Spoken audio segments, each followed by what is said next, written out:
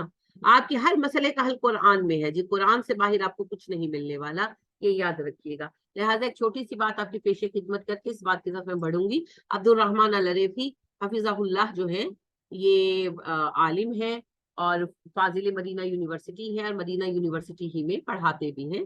تو یہ P H D کے اسٹوڈنٹس کو یعنی گائیڈ کرتے ہیں تھیسس وغیرہ تیار کرنے میں. تو کہتے ہیں کہ مصر کے ایک صاحب تھے اور وہ پی ایچ ڈی کرنے آئے تھے وتھ فیملی. زیادہ تر لوگ فیملی کے ساتھ ہی آتے ہیں.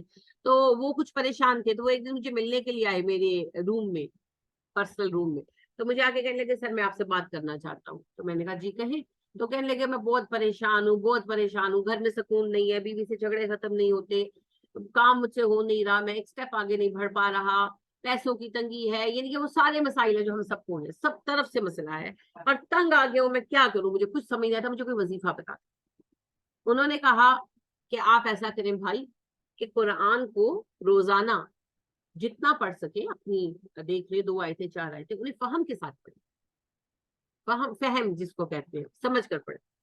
تو وہ کہتے ہیں کہ وہ کچھ دیر کھڑا، 1-2 سیکنڈ وہ کھڑا مجھے دیکھتا رہا، پھر چلا گیا خاموشی. تو 3 مہینے کہتے اس بات کو گزر چکے تھے. میں اپنے آفس میں کام کر رہا تھا تو وہ صاحب آئے، کہنے لگے کہ سر اگر مجھے یہ ڈر نہ ہوتا کہ آپ مجھے تھپڑ مار دیں گے تو میں آپ کا ہاتھ چوم لوں. میں آپ کا شکریہ ادا کرنے آیا اور معذرت کرنے.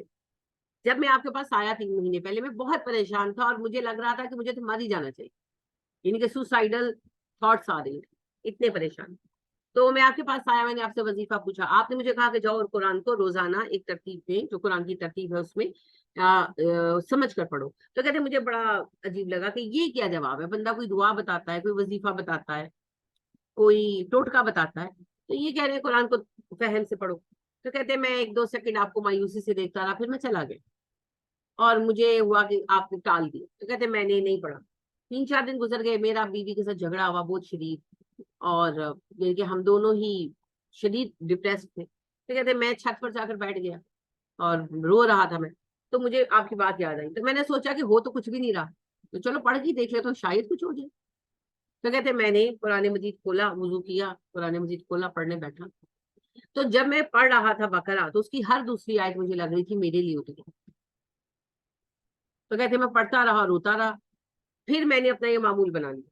تو کہتے ہیں مجھے قرآن کی ہر دوسری تیسری آیت میں لگتا تھا یہ میرے فلاں سوال کا جواب ہے، یہ میرے فلاں سوال کا جواب، یہ میرے فلاں مسئلے کا حل ہے. تو کہتے ہیں کہ میں نے قرآن کے کچھ پارے پڑھ لیے ہیں فہم کے ساتھ، میرے کئی مسائل حل ہو گئے، کچھ ابھی حل نہیں ہوئے، کچھ کے جواب مجھے نہیں ملے، مجھے یقین ہے مل جائیں گے. تو میں آپ کا شکریہ ادا کرنے کے لیے آیا ہوں کہ آپ نے مجھے صحیح گائیڈ کیا. ٹھیک ہے. تو ہمیں یہ لگتا ہے کہ مسئلوں کا حل یہ ہے کہ کوئی وظیفہ مل جائے، کوئی جادو کا لفظ ہو جو ہم پڑھیں اور کھل جا سم ہو جائے. تو ایسا نہیں ہوگا جی. قرآن ہمارے مسائل کا حل ہے، بشرطے کہ ہم اسے اپنے مسائل کا حل بنا کر رکھیں. یہ ہمارا دوست ہے، یہ ہمارا ایڈوائزر. اس دنیا میں تو ہمیں نظر نہیں آتا، آخرت میں بھی ساتھ ہوگا بھی فزیکلی. تو قرآن ہمارا ایڈوائزر ہے، اس کی ایڈوائز لیں تو صحیح نا.